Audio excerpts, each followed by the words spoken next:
All right, this is the second part of the lesson on simple interest. Today we're just going to be working our way backwards. We're going to be looking to actually solve for either the principal, the rate, or the time. So keeping in mind from the previous lesson, our formula is I equals PRT. And we are going to jot down the side here. We're going to be filling in what we know from the problem. So remember, interest is the money that you are either paying or earning based off the use of money, whether you're borrowing it or you've put it into a savings account.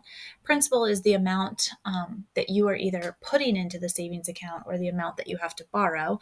The rate is going to be your percentage, and the time is the amount of time that you have the money, and it needs to be in terms of years.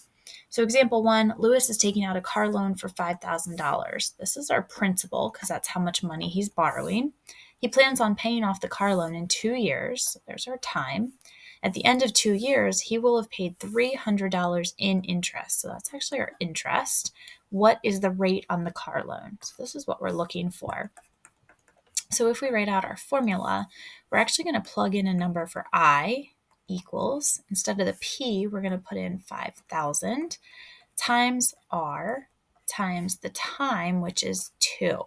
And what we're going to do is we're going to actually kind of rewrite this as 5,000 times 2 times R, which will allow us to do the 5,000 times 2 first using that commutative property. So we're going to have 10,000 R over here. So to get R by itself, since these are multiplied, we're going to divide by the 10,000. That'll give us 1 R, or just R. And if we do it to one side, we have to do it to both sides. So we end up having 3 divided by 100, which is going to be 0.03. Keeping in mind our rate should be a percentage, but here it's expressed as a decimal. So we're going to have to move that decimal point back over. And our 3% rate is what he had to pay then for his car loan.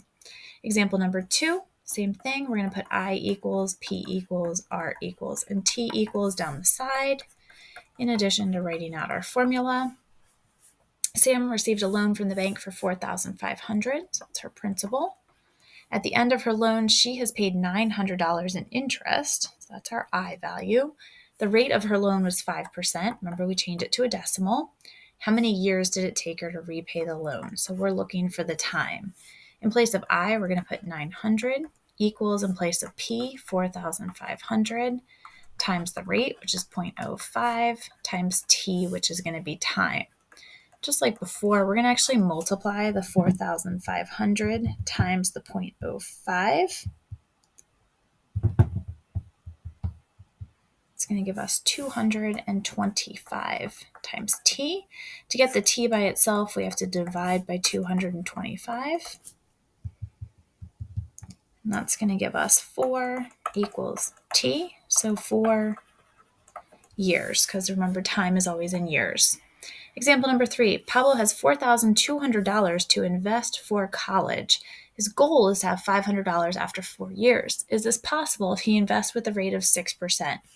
So this is his principal here. So if we go down the list, I equals, P equals, R equals, T equals. His principal is $4,200. His goal is to have $5,000. So if he's starting with $4,200, he's looking to make $800 in interest. And he has 4 years to do it. Is it possible if he gets a rate of 6%? So here's the problem. We have all of this information and we need to figure out, can it actually happen? So what I'm going to do is I'm going to actually ignore this 800 for now, and I'm going to solve, because this is what he has. This is the rate he can get, and this is the time he has. We're trying to see, can we reach that $800, or are we going to go over it, or are we going to be under it? So I'm going to solve for interest. So 4,200 times 0.06 times 4 years. And when I do that, I get 1,008. So he would earn $1,008 in interest. Since he only needed $800 to make his goal, this goes over the goal. So is it possible? Yes, he will go above his goal. So Pablo will actually end up with more money than what he was actually looking for. And that's it for your final lesson for percents.